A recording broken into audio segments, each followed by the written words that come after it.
कुछ नया उपाय ढूंढा जाए और चलते चलते हमें अविश्वास प्रस्ताव की सहारा लेने पड़ी, क्योंकि नियमों के मुताबिक अविश्वास प्रस्ताव लाने से प्रधानमंत्री जी को ये जिम्मेदारी बनते हैं कि सदन के अंदर, सदन में आकर वो हमारे सारे विपक्ष को जो मांग है, जो शिकायतें हैं, उसके ऊपर वो जवाब दिया करे। बस यही हमारा मकसद था अविश्वास प्रस्ताव लाने का। हम सारे विपक्ष को ये यकीन थी जी, सरकार अविश्वास प्रस्ताव जब हम लाते हैं और स्पीकर साहब जब इनको मान्यता देते हैं, तब तुरंत ये चर्चा शुरू होने वाला है। लेकिन हम देख रहे हैं कि दिन पे दिन अविश्वास प्रस्ताव को लेकर सदन में चर्चा होने की नाम नहीं लेते हैं, बजाय एक के बाद एक दूसरे विधायकों को धड़ल्ले से बिना चर्चा पारित किए जा रहे हैं। कानूनों के मुताबिक, नियमों के मुताबिक, परंपरा के मुताबिक जब अविश्वास प्रस्ताव सदन में पारित हो जाते हैं, तब तुरंत इस पे चर्चा शुरू होना चाहिए। आजादी की बात आज तक हमारे इस सदन में 27 ऐसा अविश्वास प्रस्ताव पारित हो चुके हैं और सिर्फ 2 बार, सिर्फ 2, कुल मिलाकर सिर्फ 2 विधायक हैं। उसी दरमियान पारित हो चुके थे जब विपक्ष की तरफ से सबको कहे के बुला के संज्ञान में सरकार लेते हुए सिर्फ 2 विधेयक पारित किए थे आज तक। आजादी की बाद, अब तो अमृतकाल की बड़ा बड़ा बात हो रहे हैं, आजादी की बाद आज तक 27 अविश्वास प्रस्ताव में से 2 ऐसा मौका हुई थी जहां सिर्फ 2 विधेयक पारित किए गए थे, वो भी विपक्ष को संज्ञान में लेते हुए। लेकिन आज हम क्या देख रहे हैं? आज हम देख रहे हैं एक तरफ अविश्वास प्रस्ताव पड़े हुए हैं, चर्चा करने की कोई नाम नहीं लिया जा रहे हैं, दूसरी तरफ धड़ल्ले से एक के बाद एक बिल बिना चर्चा पारित करते जा रहे हैं। ये बिल्कुल हमारे परंपरा के खिलाफ, नियमों के खिलाफ। आज स्पीकर साहब ने बिजनेस एडवाइजरी कमेटी की मीटिंग बुलाई 12 बजे। आज भी विपक्ष से, सारे विपक्ष की तरफ से हम लोग ये मांग रखे कि तुरंत ये अविश्वास प्रस्ताव की चर्चा शुरू हो सदन के अंदर, और बाकी सारे बिलें जो विधायक हैं, पहले अविश्वास प्रस्ताव खत्म होने दो, उसके बाद बाकी विधायक पर आराम से हम चर्चा करेंगे। क्योंकि जिस विधायक पारित हो चुके हैं, जो विधायक अभी तक पारित हो चुके हैं, उसमें भी हमारे विपक्ष के लोग दिलचस्पी रहते हुए भी शिरकत नहीं कर पाए, तो दोबारा हमें वंचित ना किया जाए, इसलिए हमारी तरफ से एक ही गुहार लगाए गए थे कि अविश्वास प्रस्ताव पहले लिया करो, उसके बाद विधायक जितना मर्जी चाहे आप पारित करते रहो, चर्चा करते रहो, हमें कोई इसमें शिकायत नहीं है। लेकिन वो भी ठुकराने की कगार पे आ गए। आज हमें ये बिजनेस एडवाइजरी कमेटी की जो एजेंडा वो दिए गए, लेकिन उसमें नो कॉन्फिडेंस मोशन की कोई जिक्र नहीं है। मतलब हमें यह आशंका है कि सदन जब खत्म होने की कगार पे आएगी, उसी समय ये अविश्वास प्रस्ताव लाएंगे और सारे अविश्वास प्रस्ताव के चलते जो चर्चा हम लोग बराबर मांग करते आ रहे हैं, इसको ठुकराने की नया एक तरीका अपनाए जा रहे हैं। इसलिए स्पीकर साहब से कोई शिकायत नहीं। हमारे स्पीकर साहब हमारे अविश्वास प्रस्ताव को मान्यता दी थी, इसलिए स्पीकर साहब से हम ये मांग करके आए हैं जो स्पीकर साहब हमारे अधिकार से हमें वंचित ना करे। जो भी विधेयक सदन में आए उस पर चर्चा करने की, शिरकत करने के अधिकार हमारे है, ये अधिकार से हमें वंचित ना करे। और सरकार को भी ये गुहार लगाई कि आप बहुमत तो है आपका, फिर डर किस बात की? बहुमत की बाहुबली तो दिखा रहे हैं आप लोग। खुद अब कहते हैं कि उनकी संख्या ज्यादा है, अविश्वास प्रस्ताव पारित होना नामुमकिन है। बिल्कुल ठीक है, लेकिन बात यह है कि बहुमत होते हुए भी अब डर क्यों आपकी सदन के अंदर अविश्वास प्रस्ताव तुरंत लाने में? यही हमारा सवाल है।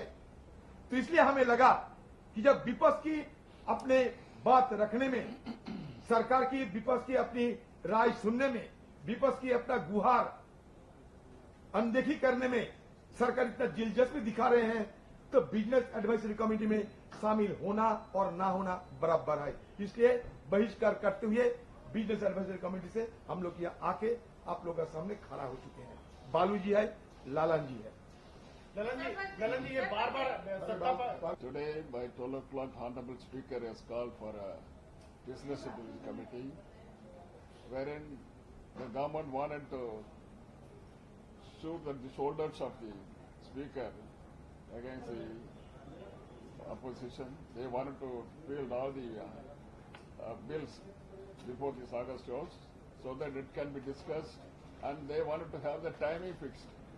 But it is nothing but hoodwinking, making use of the speaker. So we simply said that it is not possible to discuss about the timings of what are the matters to be discussed before this house. Even when the no confidence motion is before this house, it is not a custom, it is not a customary things or traditional things. After 1956 onwards. Even Gaulam Shakhtar has dealt very, very seriously on this issue. It is all in the records.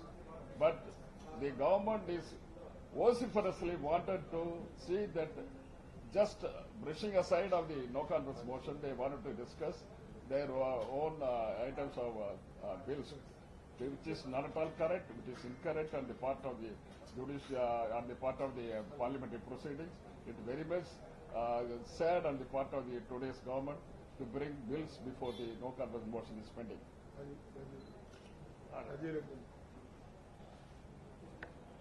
देखिए, ये लोकतंत्र के लिए बहुत ही खतरनाक स्थिति है। जब सदन में अविश्वास का प्रस्ताव आ गया तो इसका मतलब है कि उस सरकार के प्रति अविश्वास है, और जब तक सरकार विश्वास नहीं प्राप्त कर ले सदन का, तब तक उनको कोई भी सरकारी कामकाज नहीं करना चाहिए। यही परंपरा रही है इस सदन की, और उस परंपरा को तोड़ के ये पूरे संसदीय प्रणाली को बुलडोज करना चाहते हैं, अपनी मर्जी के मुताबिक चलाना चाहते हैं।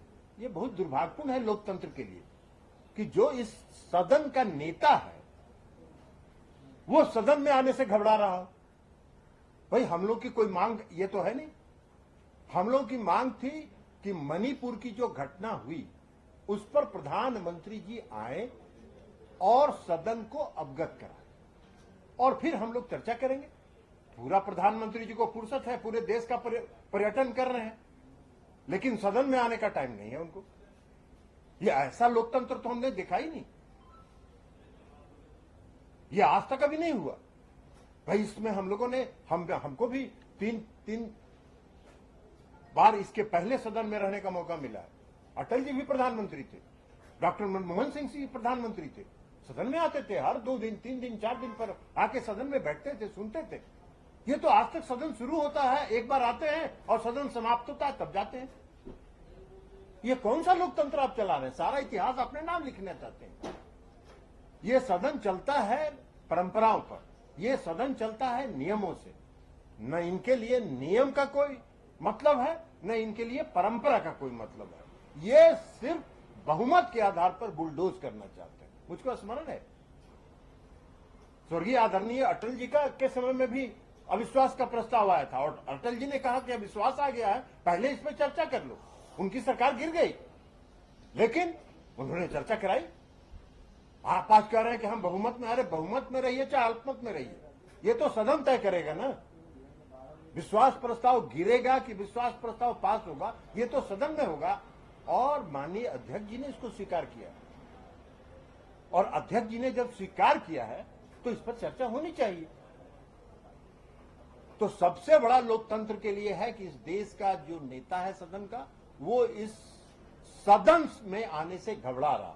ये सबसे खतरनाक स्थिति है लोकतंत्र की। सवाल आप सबसे है दलन कि जी, वो ये कह दिल्ली रहे हैं- सर्विसेज बिल वो ये जो कह है रहे वो हैं कि टेबल ये होगा तो कानून- कैसे डिस्कस करेंगे आप? वो ये कह रहे हैं कि कानून सम्मत से जो बिल पास करा रहे हैं और आपको अगर ये गलत लग रहा है तो फिर गिराइए, इसको क्यों नहीं गिरा रहे हैं सदन में? नहीं, हम सदन में गिराए नहीं गिराए, हम तो कह रहे हैं कि हम तो डिबेट में भाग लेना चाहते हैं। हम आपको सारे विधेयकों को पास कराने में सहयोग करना चाहते हैं, लेकिन हम ये चाहते हैं कि अविश्वास प्रस्ताव पर पहले चर्चा कर लीजिए और अविश्वास प्रस्ताव पर चर्चा करके मतदान करा लीजिए। उसके बाद सारा बिल लाइए। सारे लोग बोलना चाहते हैं, सारे लोग आपको सहयोग करने के लिए तैयार हैं। हम मणिपुर पर भी चर्चा करने के लिए तैयार हैं, लेकिन हम चाहते हैं आज सर्वोच्च न्यायालय, आज माननीय सर्वोच्च न्यायालय मणिपुर की घटना पर इतनी गंभीरता से संज्ञान ले रहा है, लेकिन इस देश के प्रधानमंत्री को पूरे गंभीरता का कोई एहसास नहीं। आज तक एक शब्द उन्होंने मणिपुर की हिंसा पर नहीं कहा है, एक्सेप्ट कि जब वीडियो वायरल हुआ था तो 30 सेकंड का बाइट उन्होंने दिया मणिपुर पर। ऐसा कहीं होगा? देश चलाने की जिम्मेवारी आपकी है। एक दिल्ली सर्विसेज बिल आएगा जिसपे आप लोगों ने प्रॉमिस भी किया है, आम आदमी पार्टी को सपोर्ट होता है, तो आप लोग पार्टिसिपेट करेंगे नहीं करेंगे, कैसे सदन के करेंगे? अंदर को पता चलेगी। ये सदन पर जब होगा, बिल आएगा, तब हम लोग बताएंगे कि क्या कर रहे हैं।